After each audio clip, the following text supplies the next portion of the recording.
Hello and welcome back to our last instalment of Future Foundry Live before we head into the summer. The feedback from the last episode was really good. Thank you so much to those of you who took the time out to get in touch, to tell us what you wanted to hear more about, what you enjoyed about the last episode.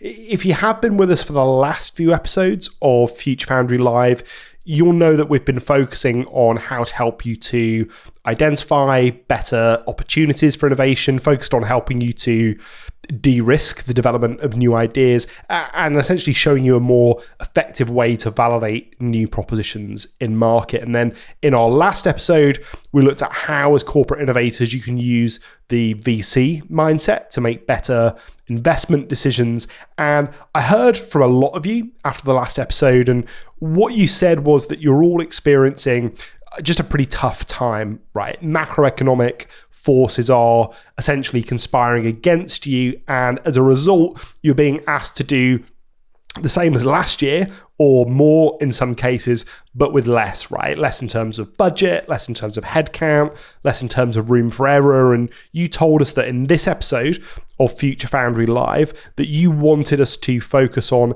how you can still be successful as a corporate innovator in what are going to be quite tough, challenging economic times. So today we're going to focus on this. We're going to look at how you can eliminate the amount of waste that's involved in your innovation process so that you can focus your limited resources in the right place.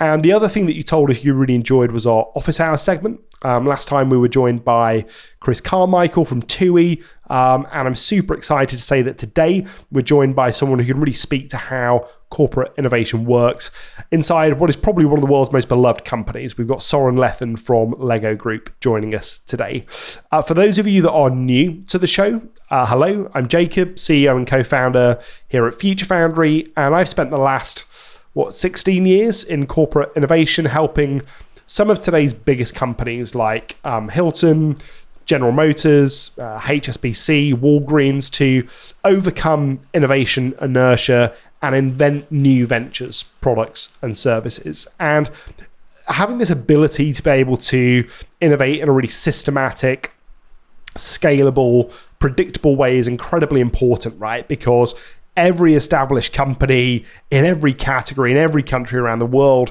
is operating in this rapidly changing environment of customers, of competitors, and of technology ultimately. And I think in the face of this change, I think it's fair to say that most companies feel pretty paralyzed, right? They've witnessed one industry after another become upended by the emergence of disruptive new business models, new delivery methods, new customer experiences. And we've all seen once dominant corporations either sort of withering, leaving billions of dollars in value on the table, and sometimes going out of business for good. And the stark reality, I think, in and amongst all of this change, is that the lifespan of Fortune 500 companies keeps decreasing at an exponential rate, whilst paradoxically, there's an explosion in the number of unicorns that are being born year on year. Unicorns being companies with a valuation of over $1 billion. And as of today, there are around 1,200 unicorns in the world with a combined valuation of $3.8 trillion. And they span industries like automotive, like financial services, like health, logistics, travel. And together, they've captured the GDP of Germany, essentially, in market value. And what's so frustrating about that is that many of these new ventures, if not all of them, could easily have been launched by a corporate rather than a VC-backed founder.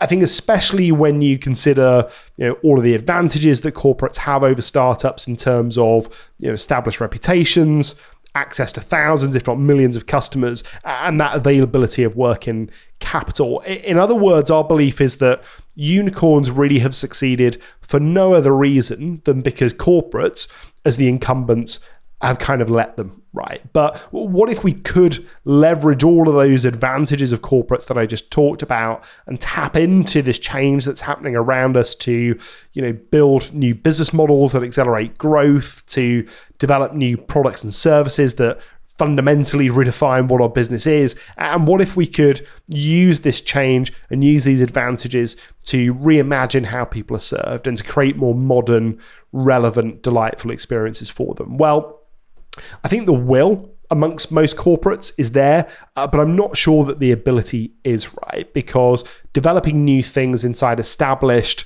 legacy organizations is inherently difficult, right? It is very slow. There's a ton of bureaucratic decision making going on. It takes a huge amount of time to reallocate resources from existing operations into new initiatives, and ultimately there's just an inherent resistance to change, right? It's also very risky. New ideas can disrupt existing business models, and they require a level of financial investment, and that carries the inherent risk of damaging reputations maybe if they fail. And it's also just really, really complex, right? You need a huge amount of coordination amongst different business units, with sometimes quite opposing objectives, if you're going to be successful in integrating new ideas into your existing operations. And this is the reason that Citibank didn't leverage digital payments and invent PayPal. It's the reason that BlackBerry, who restricted an already very popular and secure messaging platform to their own devices, didn't provide it cross-platform and invent WhatsApp.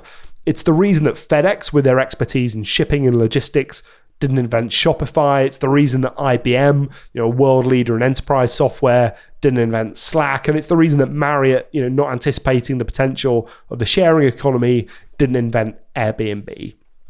And it's because innovating in a big organization feels a lot like you're trying to turn an oil tanker. So in 2020, we built Future Foundry with a mission to solve this problem.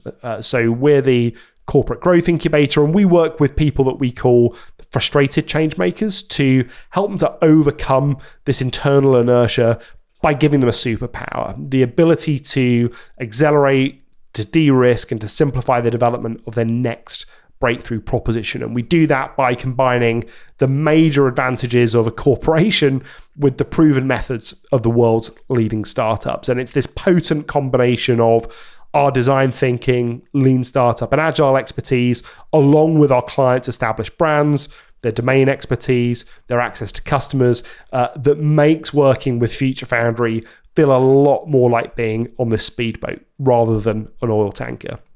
So that's me in Future Foundry, but let's get into what we're looking at today. And we're starting on a bit of a sour note, right? But essentially, we're not in a good place. With very few exceptions, the global economic outlook for the rest of 2023 is underwhelming, to say the least. And while inflation is slowing in some regions, growth is also very slow, and this is sparking fears of, I can't even bring myself to say it, sparking fears of an R word, essentially. And we've all seen the headlines since the start of last year. Nearly 200,000 tech employees laid off, 50,000 of those coming from giants like Alphabet, Amazon, Meta, Microsoft, as they look to right size and weather the impending storm. Obviously, this cost-cutting isn't limited to Silicon Valley. We're seeing it across the corporate world where, the slowdown is a very real concern. This 2023 CFO Outlook survey has nearly all chief financial officers, 99% of them, predicting budget cuts, and 60% of them anticipating cuts to either hiring or to talent retention investments. And the problem that we have as innovators inside these companies is that we can't simply refuse to participate in a recession and avoid these cuts. But on the other hand, we also can't stop innovating, right? Because we know that companies who continue to invest in innovation during a crisis experience way better growth and performance post-crisis versus those who scale back investment. So it's kind of incumbent on us to rethink, well, how can we work better under these kind of constraints, and how can we do more with less? And the starting point really for this should be your portfolio, right? If you're facing constraints around time, around budgets, around resources, then you need to be pretty brutal when you're assessing all the different opportunities, the different ideas, the different pilots that you're working on. Because I guarantee that in and amongst all of these different projects will be a ton of waste in the form of what we call zombies, right? Now, these are projects that deep down are a drain on resources. They're not providing anything back to the core business in terms of value or in terms of progress. These projects essentially are the living dead of innovation, and they just won't die, right? So let's get off this slide quickly. But zombies are opportunities. They're ideas, maybe pilots that you're allocating capital, team members, time to that just don't have a very well-defined or compelling purpose. Perhaps you started the project with the best of intentions, but those objectives have since been lost in a bit of a fog. They could be quite stagnant projects. Perhaps they're trapped in a cycle of endless iteration, maybe some delays, internal bureaucracy, or maybe they just don't have any ownership, right? Perhaps you don't want to kill them because of internal politics or fear of failure. And it's these kinds of projects that we see time and time again that just result in a huge amount of waste, right? And in times of deep economic uncertainty, resources are tight, right? We can't keep allocating them to these projects when we need those resources to focus on the things that are going to legitimize what we're doing as innovators and provide wins back to the core business. So, for your team, if you continue to invest in these projects, that's going to lead to a lot of confusion, quite a lot of disengagement, and pretty low morale, right? Which is super damaging, because in this climate especially, we need teams to be buoyant, we need to be excited about the contribution that they're making. And, when you think about it from your company's perspective, if it's under considerable financial stress, you've also got to consider that they might just not have the cushion to absorb any more failures, right? So how do we get rid of these projects and make sure that we don't introduce any more waste into the innovation system? Well, the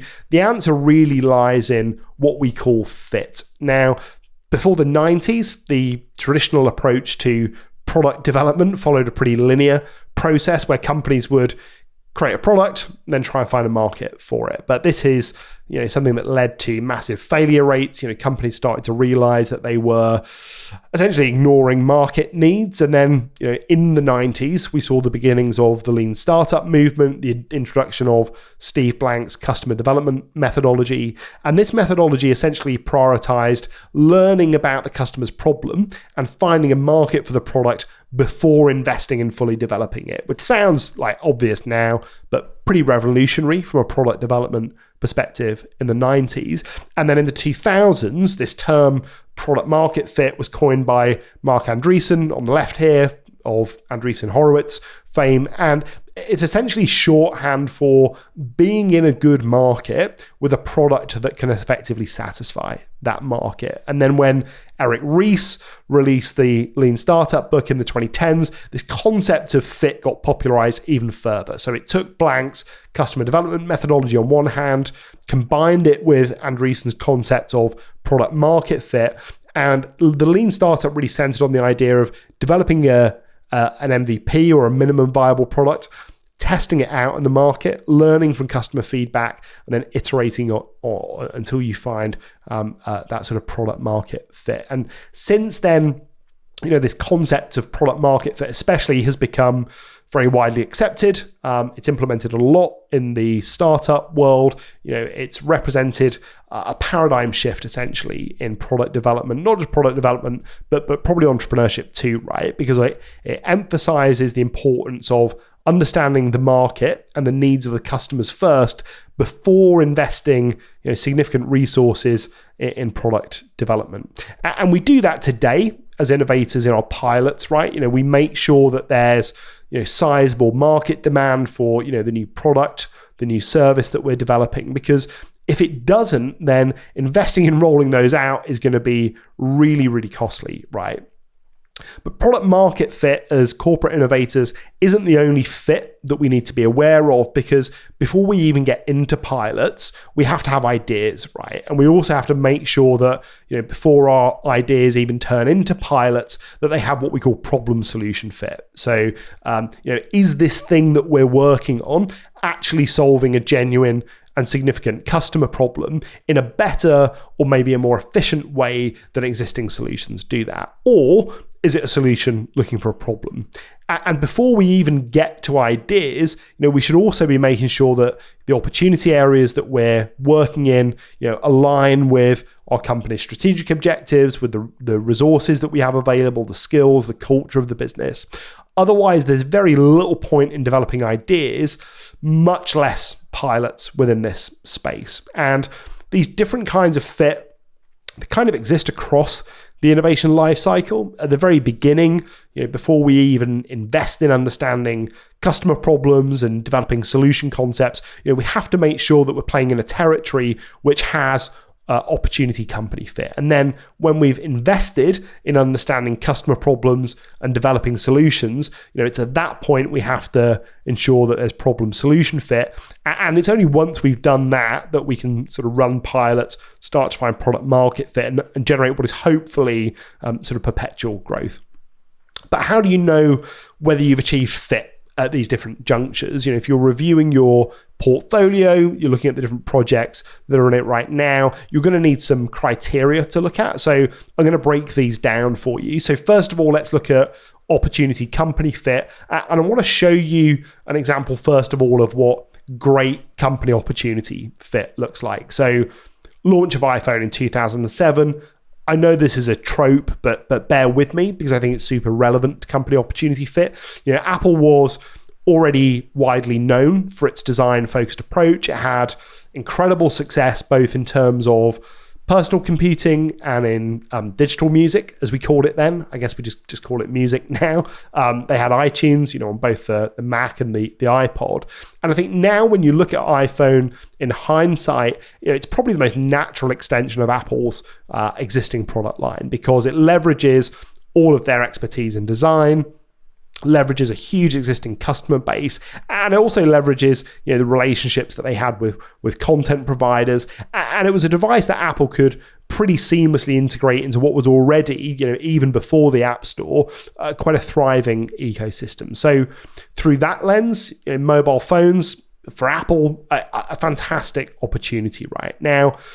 We don't have to go and change the world here with our own versions of the iPhone. That's not what I'm asking you to do. But the point that I'm making is that when you're assessing the opportunity areas you're working within, you need to be able to establish whether it's a good fit for your company. So I want to give you some criteria so that you can assess the current projects that you've got in your portfolio and also make better decisions about kind of maybe new opportunity areas that you want to spin up. So here, I'd essentially be asking 5 questions, right? The first question that I'd ask is this an opportunity that aligns with our mission, our vision, our strategic objectives, and also the core values of the business, right? And by that, I mean, is it going to support or enhance our mission in some way? Would looking at this as an opportunity area contribute towards our company's vision? Would it support the key objectives of the wider organization? And does it align with our core behaviors as a business?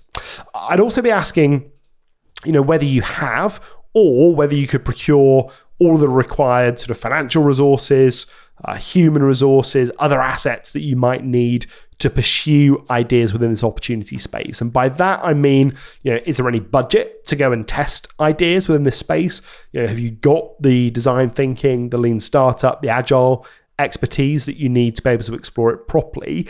And can you leverage the assets of the core, be they tangible, maybe intangible assets that you need in order to be successful in this space?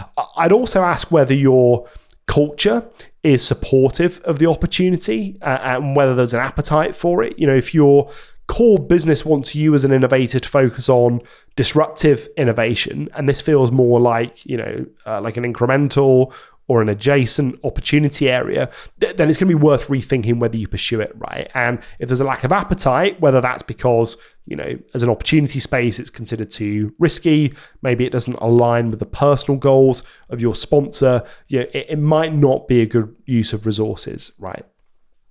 The next question that I'd ask is whether you possess the technical skills, the managerial capabilities, the industry knowledge that you need in order to seize the opportunity. And by this, I mean, do you have the necessary knowledge that you need to succeed in this space within the business today?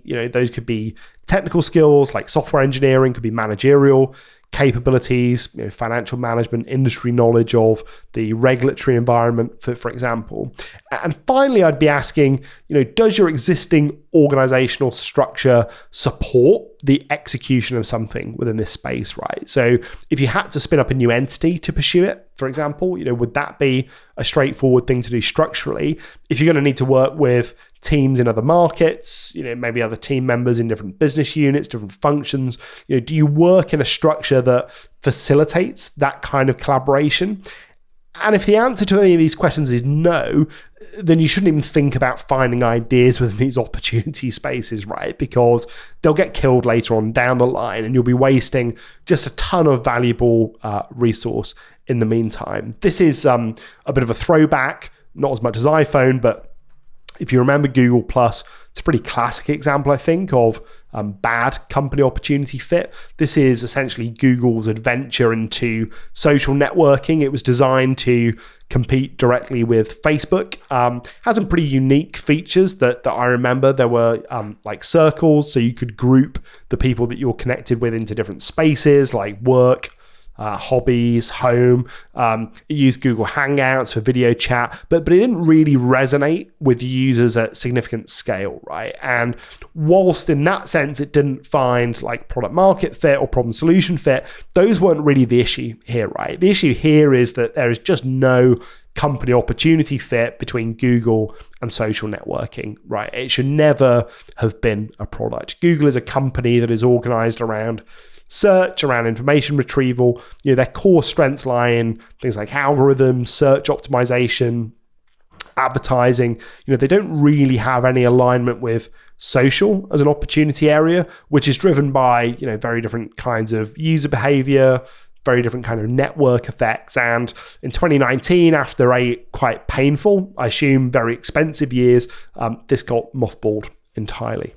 And if you don't make sure that the opportunities on your roadmap are a good fit for your company, it's going to lead to three really wasteful things, right? You'll be putting garbage in the top of your innovation funnel, which almost always leads to garbage out, or GIGO, as IT folk call it. And then when you get to the problem solution fit phase, you're going to be directing your team to work on all kinds of the wrong things. And worst of all, you'll sort of be delegitimizing corporate innovation in the eyes of your senior sponsors, your senior leadership team, right? Because it seems that you don't understand, the ambitions of the organization at large. So you've got to make sure that the opportunity areas you're working in are aligned with your corporate strategy, aligned with your resources, your culture, your skill set, and ultimately that organizational structure that you're operating in. So let's assume that you've looked at your portfolio, you're happy, at a strategic level with the opportunity areas that you're working in, and now you've got to develop ideas within that space. And here, what you've got to demonstrate is problem solution fit, right? And I want to show you, before we get into this, probably my favorite example of problem solution fit ever. And if you're joining us from the US, or you've been to the US and you've watched TV for more than 2 minutes, you'll be very familiar with TurboTax. So before TurboTax, like completing filing taxes was insanely complicated in the US, even more so, I think, than in the UK. Hugely time-consuming, complicated process for a lot of people, right? They had to manually go through tax forms. They've got to read very dense tax code to understand what deductions they can qualify for. Then they've got to try and calculate those themselves. Very, very daunting. Very, very error prone. Most people paid too much tax. Some people didn't pay enough tax and got fined. Some people didn't file their returns and also got fined. So Intuit, who at the time were primarily known for B2B financial software, so they invented Quicken, for example, they recognized that there was a huge customer problem here and introduced what is absolutely a superior solution in TurboTax that completely automates tax filing for customers. So it asked them a series of pretty straightforward questions about income, expenses, other sort of tax-related matters, and then it uses that information to fill out the tax forms, and it calculates the taxes. And then from there, it helps them to find deductions. And rather than paying for the software, it's completely free, right? Customers just pay a proportion of that refund. And so not only do I think it's great problem solution fit, I think it's very, very clever business model.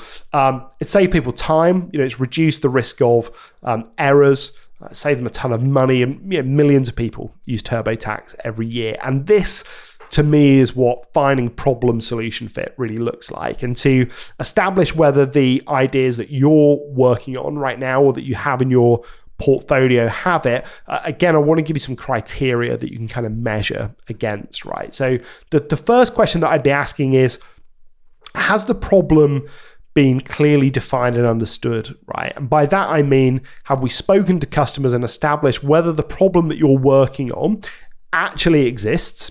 And if it does exist, and this is a trap that I see a lot of teams fall into, if it exists, do customers care enough about that problem to go and solve it, right?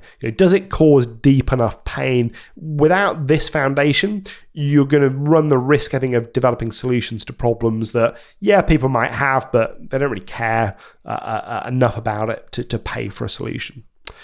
The next question that I'd ask is, does the solution effectively address the problem, by meeting the needs and wants of customers? And by that, I mean, when you prototyped it, do customers say to us that yes, it meets their functional requirements, but also their emotional requirements? And does it solve the problem in a better or more effective way than existing solutions? If it doesn't do it in a better way than existing solutions, then when you get later on down the line into piloting and trying to find product market fit, you're not going to get the adoption or the customer satisfaction that you're looking for at that point.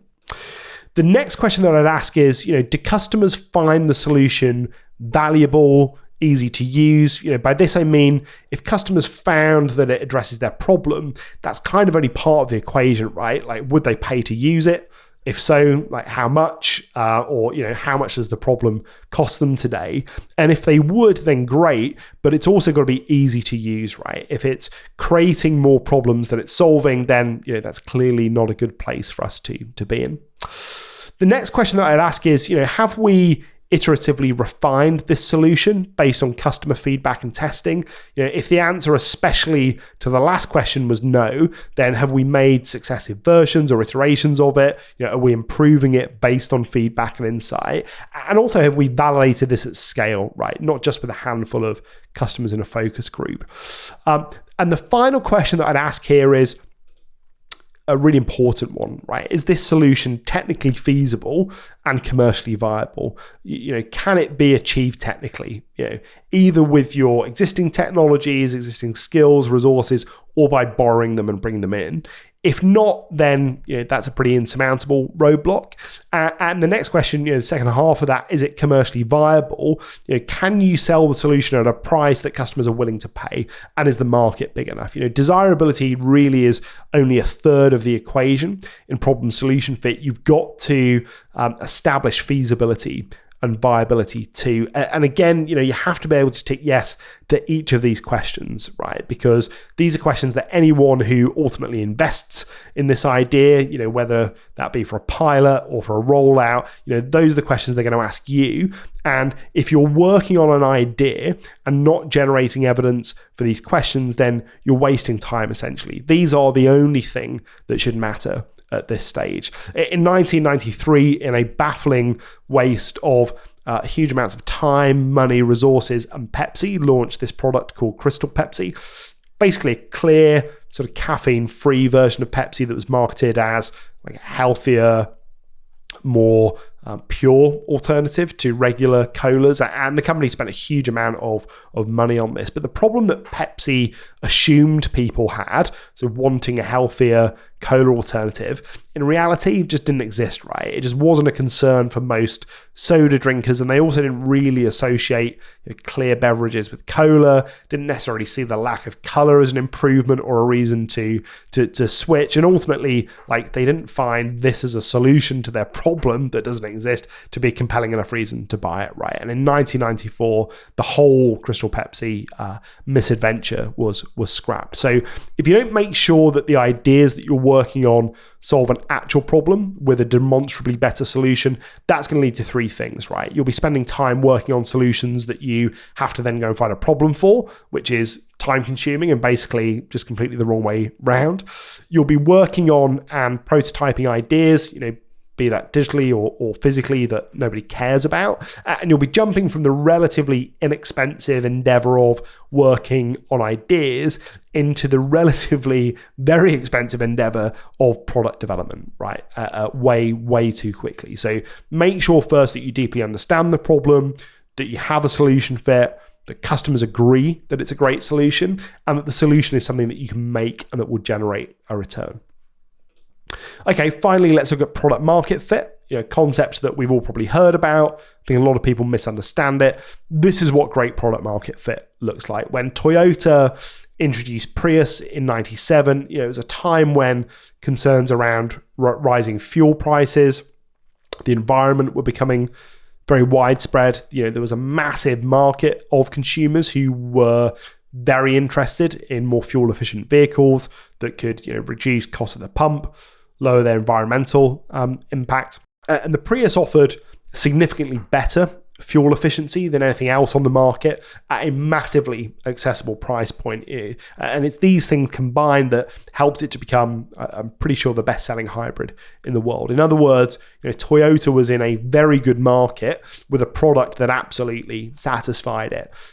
This is the very definition, Mark Andreessen's definition at least, of product market fit. But to know if you're really finding product market fit, I'd be looking to establish these things, right? So are we seeing consistently high and improving customer retention rates, i.e., are a significant proportion of users continuing to use our product over time? That high retention rate is an incredibly important metric when you're looking to establish product market fit, because it indicates that people find value in the product or service, right? And they choose to stick with it over switching to alternatives. Now, ideally, that's a metric that would be improving too, because it demonstrates that we're reducing what we call churn, or customers abandoning the product. I'd also ask, are we experiencing substantial organic growth through things like user recommendations and referrals? So, is a primary channel for customer acquisition, is it things like social, word of mouth, maybe an official sort of referral program?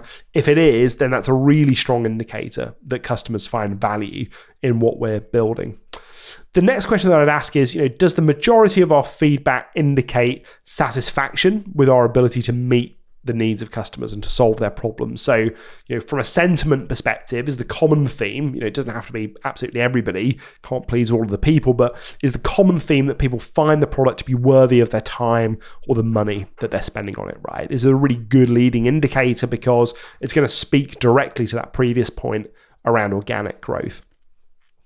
Would the majority of our users be very disappointed if they could no longer use our product? Because that would indicate very high level of perceived value. There's one survey question that we love here at Future Foundry, which helps us to understand whether we're on the right track in terms of product market fit. And we just simply ask that question, right? How disappointed would you be if you could no longer use this product? And if more than 40% of people say they'd be very disappointed, that is incredibly strong evidence of product market fit. Below that, and we often find that products tend to struggle to get the traction that they're looking for.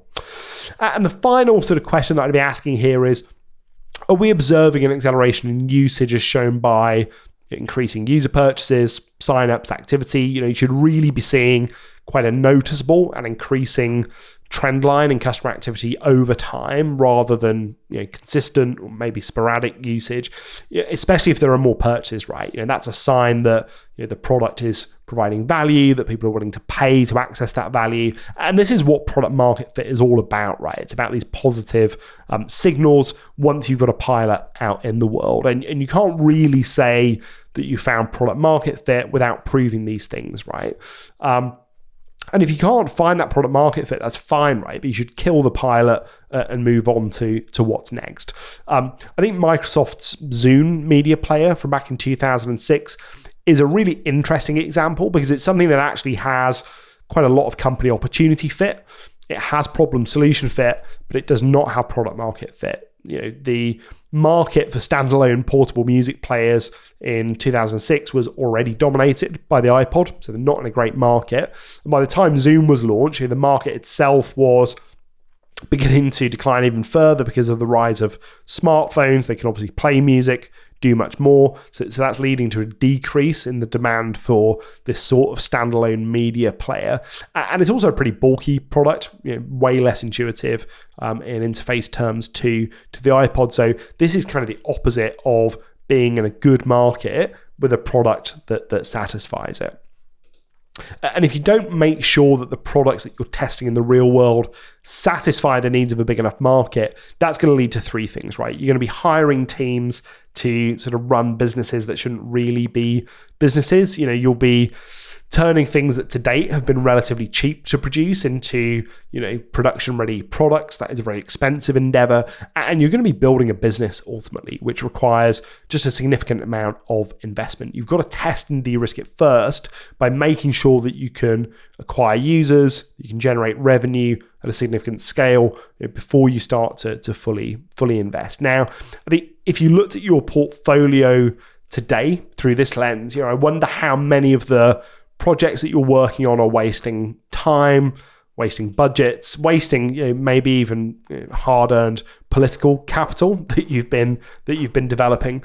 I'd urge you to zoom out and ask three things, right? Like I'd ask, are the MVPs that we have out in the world, are they truly satisfying the needs of a large enough market? Are the prototypes that we're working on solving an actual problem with a better solution than what already exists today? And are they proven to be both feasible and desirable?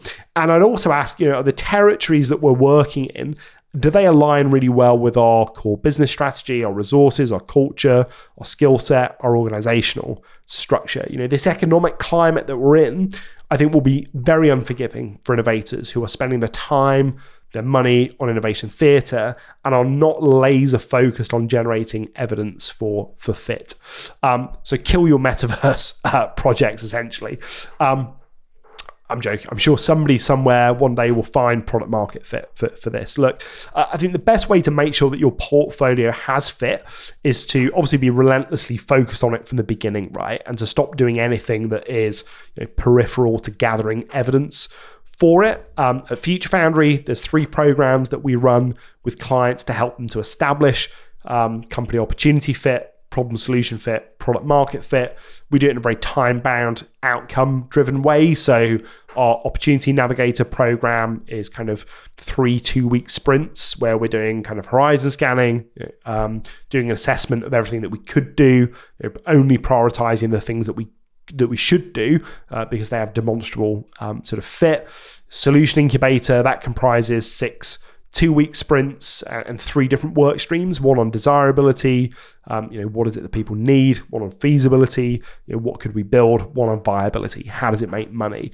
And we only really finish this program with ideas that we've got kind of proven problem solution fit for.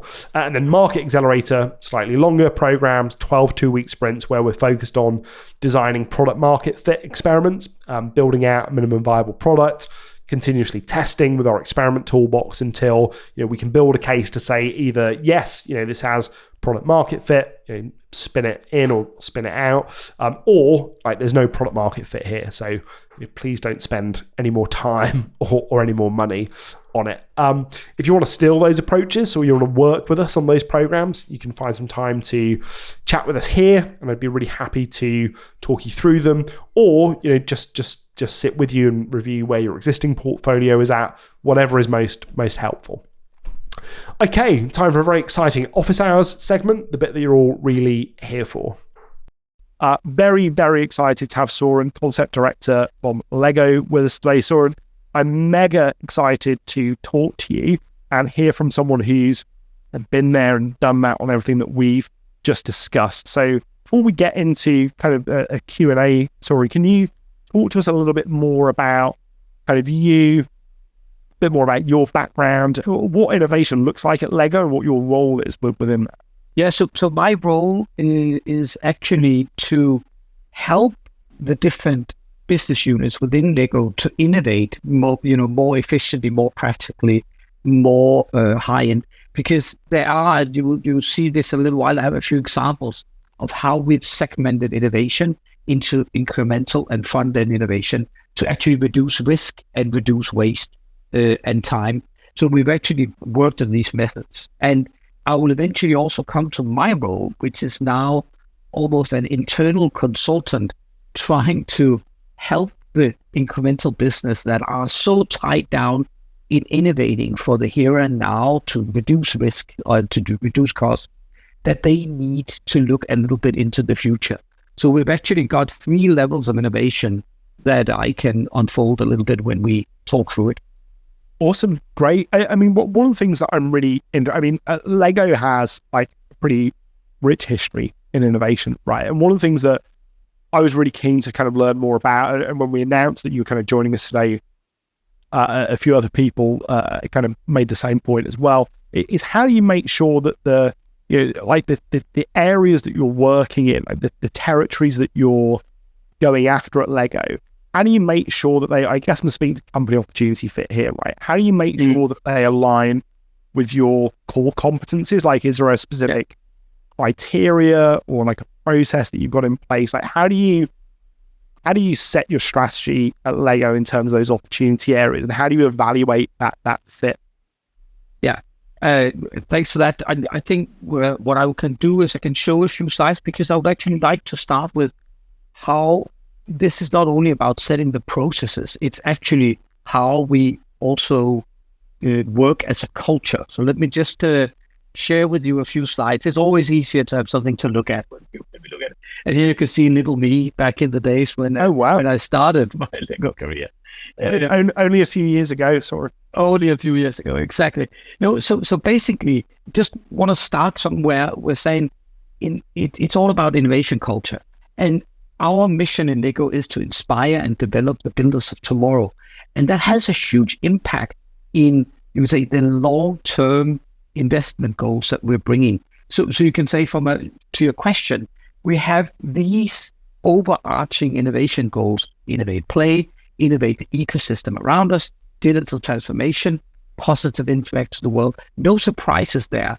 But the point being that we as a company, in having these agendas, they steer everything we do, and they actually also steer the operation method. And I think it's important to understand that with our culture, our talent is actually structured in what we call leadership playground. And the reason for me mentioning it is this, that innovation and bringing this out to the market is for everyone in the company to do. So we live under these 3 very simple, rules or values within the company. Be brave on behalf of the business. Be out there. Be inquisitive. Be focused on what you do. And last but not least, be curious about the world and everything happening within it. So these values all together actually forms the way we distribute innovation. So as I mentioned before, it's actually been explaining quite simple. When we got existing play and existing business, it's the core innovation. That's where we drive demand. This is, I always use it as a sausage factory analogy, because you kind of, it's reducing risk, it's incremental innovation, it's based on time and what you do. But on the other hand, what we see is as soon as we move into new business, new play, that's when we need the front-end innovation. And it's best depicted by just the hot dog stand. We're trying things out. You mentioned it, piloting, being constantly on the needs of people. So basically, you can say, if you look at it this way, then the core processes very much, low waste. We're just innovating for where we are going. But when it comes to front innovation, that's really where we need the pioneering and creating the future of play via radical experience innovation. So you can say the first question here is really about the organizational strength, focusing on what are we good at, using the methods that you also described in being agile, in being inquisitive, in jobs to be done when we're uncovering new needs, but also be extremely firm when you are driving the core business, when you know what you're doing. And that's where that has worked until now. But let me, I think I'll come back later a little bit on where's the future then heading. So yeah. What's really interesting about that, Soren, is that are those kind of values and focus areas, are those inherited from kind of Lego at a corporate level? I.e., in the team that you're working in, like, they're not your focus areas, they're not your values, those are the values of Lego at large, right? Yes. Okay. And that's really the attempt to say, that of course maybe we have easier living them in front-end innovation, but at large the company are driving this behavior, which helps tremendously in driving innovation, understanding the need for new play. So it all roots back to understanding the future kids. What are their needs? What can we do for them and their parents? Yeah, I think that's really, really interesting that there's very few corporate innovators I speak to that are clear on the sort of opportunity areas that they should be focusing on.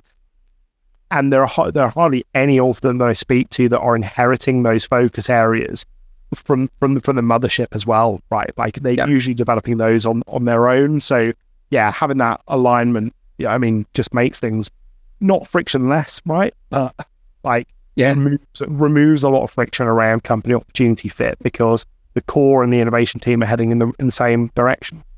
Yeah. And in terms of so thinking about those different sort of opportunity spaces then Soren that you've just shared. So how do you make sure that, when you're developing new propositions within those spaces, how do you make sure that they're meeting those unmet and underserved needs that we talked about earlier at a big enough scale? I mean, Lego is a huge scale business. Are there any specific strategies, different feedback mechanisms that you're using to collect insight and iterate your way to product market fit? What does product market fit finding look like at Lego? Very good question. I think I again here I came prepared a little bit on how we operate, but I think what's essential, back to also my intro, is that we think and act audience first across everything we do. This is of course happening also in the sausage factory, but more so of course when we are uncovering new needs. So this belief of audience first has a huge impact on how we operate. And it's the good old double diamond model that we're really operating in, that you could say the way to solve what you're mentioning here is to identify and prioritize the riskiest assumption. So the point being, even though for some people it might seem a little bit overwhelming, that again, let's get to the finish line as soon as possible, it is really a culture around designing for user experiments to prove or pivot. Minimum viable product, it has many good names, but the point being that in order to operate this, you need to think in the double diamond. Sometimes you need to invest a lot in the beginning of the diamond, horizon scanning, the jobs to be done. Sometimes you have them and you're able to do it, but then moving that before you've actually proven something here with minimum cost, before going in and, carving in steel basically when you want to go. So the point here being that alongside this process, what we have set in motion is, of course, a whole array of user experiments, from quantification, quality, you name it. We've got all sorts of tools to bring that in before going into radical infield. So really, little panels, little things where we just prove or pivot our hypothesis along the way.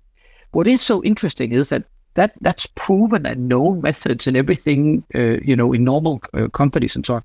But what we've also seen in our you would say entrepreneurship, or whatever we call it, that how we can use the same ethnographic methods of questions, being curious, being brave, actually with the stakeholders. So internal and external stakeholder design, lack of a better term, but really using business unit markets and specialists and agencies to co-build this message. So what we've actually done in front-end innovation is to align both consumer integration, but certainly also all our experts within the vicinity of the company to build these cases along the way. Because at the end of the day, everything about innovation here in this end is about de-risking.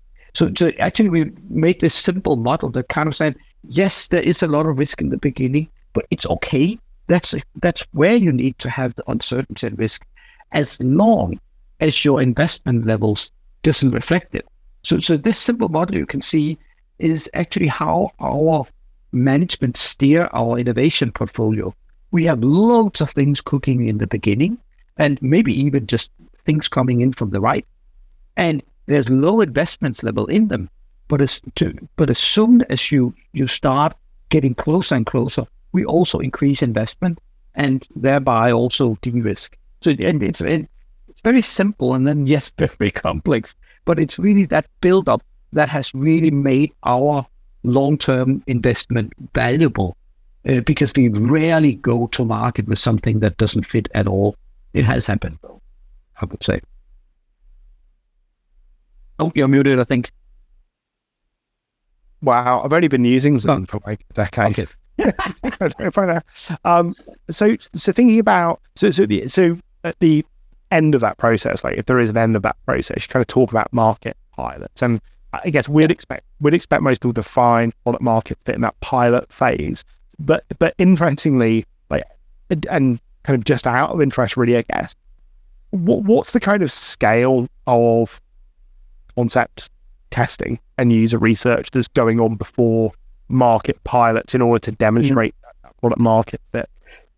And I think actually it depends a lot on what we're doing, but you could say we do already in the first part of the double diamond go out and do something. So we've set processes in motion where you can do fake door, online fake doors, like would you be interested in a new service that blah blah blah, just to get some steer. And I think what's really interesting, it's not only about finding evidence and de-risking, it's about listening to consumers also brings you some huge aha moments in that phase of already asking commercial questions early on. Like, don't be afraid of going out and MVPing and trying very early. The worst thing that can happen is that you learn something. So I think that would be my major cry out here for everyone listening.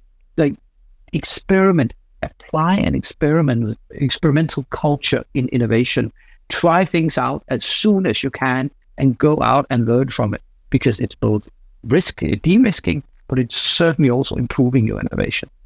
So earlier on, when we were talking about problem solution fit, Soren, I had an example that I love, but I think a lot of people think is boring, which is TurboTax, because we all identify that problem of, well, not just paying taxes, but also that problem of like filling in tax returns, all that sort of stuff.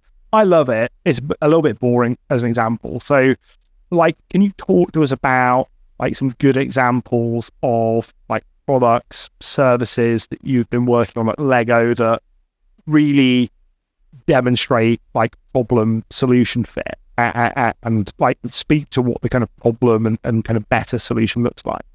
Yeah.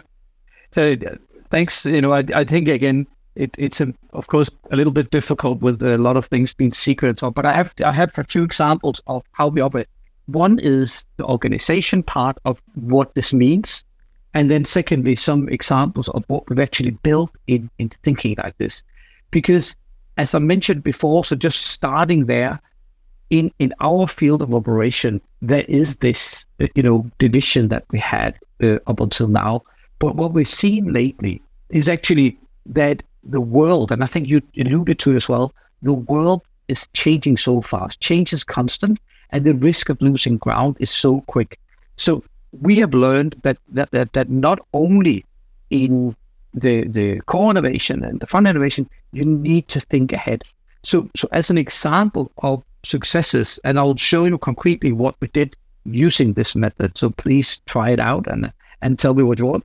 But that's basically my job now, is to enable everyone everywhere to innovate from within. That's how we've set it up. And the reason for me telling you this is actually how efficient and how little waste you can create if we go in as internal consultant, helping teams to find their jobs to be done, the process. Not everyone can do the same thing, and they only need it ever so often.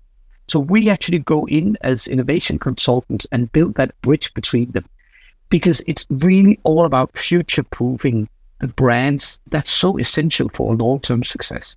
So what this means in all simplicity is actually that any good example that I'll come to will need to be rooted in what we call the 3C innovation thinking. This simple model is how we help franchises within Lego, being that Lego City or whatever, to start on the right foot. So I think my point to your question here, the best example I can give is where you have started on the right grounds before you race. So this, toolbox here is about curating the knowledge and insights you have around what we call the 3 Cs: consumer, commercial, and especially cultural insights. We are forgetting in innovation, we can know what consumers say, we can know what commercial goals we have, but the cultural changes around us, what that changes. So basically, example number 1, what we identified in preschool is that the consumer, so the parents, they really want these 4 jobs to be done for their kids. When we started looking at this and the portfolio we had, it was extremely clear that we were out of sync with where the parents want us to be. So that's a very consumer-y, but it's also very here and now. So again, in order to make that fit, both in commercial and cultural perspective, we have another example here where using this methodology, understanding, I know I don't have time to go through all the details of it, but in principle, just this thinking, if you can apply that, what do we know about the consumer? What are the jobs to be done? What commercial impact are we trying to change? But certainly, and we've seen this again and again, what are the cultural shifts happening out there that we should take notice of? So a good example here is that Lego Friends, our girls line, and we were allowed to say that in the beginning, it's a girls line, not anymore. Again, cultural shifts. But what was so interesting is that it's only 10 years old and it still looks dated, if you see here on the left side. So what we did here was to apply, collect, and go out and research both the consumer, the commercial, and the cultural impact of the world in change, where empowerment of girls, D&I, all the things actually made us do a complete repositioning of the Friends brand towards a friendship, portfolio and so on and so on. So I think that was just the basis of it. I hope it gave you a little bit of picture on how you can see we are steered completely by audience first, but also how it's actually efficient because you de-risk, you invest in the right points in time, and more so here with the Innovation Everywhere example at the end, you risk not innovating for the right reasons, for the right society, not only for the right job to be done. That, I think, is the huge, one of the largest changes in our line of the business, and I'm sure in most of yours as well. So again, that was like, I hope, a very quick picture on how it operates, but I hope it gave you a little glimpse. Amazing, Soren. Thank you so much. Like a fascinating insight into how innovation is structured, into your process, into some incredible examples. Thank you so much. If you want to stay up to date on our next episode coming up later on in the year, or you want more corporate innovation thoughts in your feed, drop me a follow on LinkedIn. Let me know what you thought about today's episode, what you'd like to hear about next. Really enjoy hearing from you. And until next time, thanks so much for joining us. Have a fantastic summer, and we'll see you in the autumn.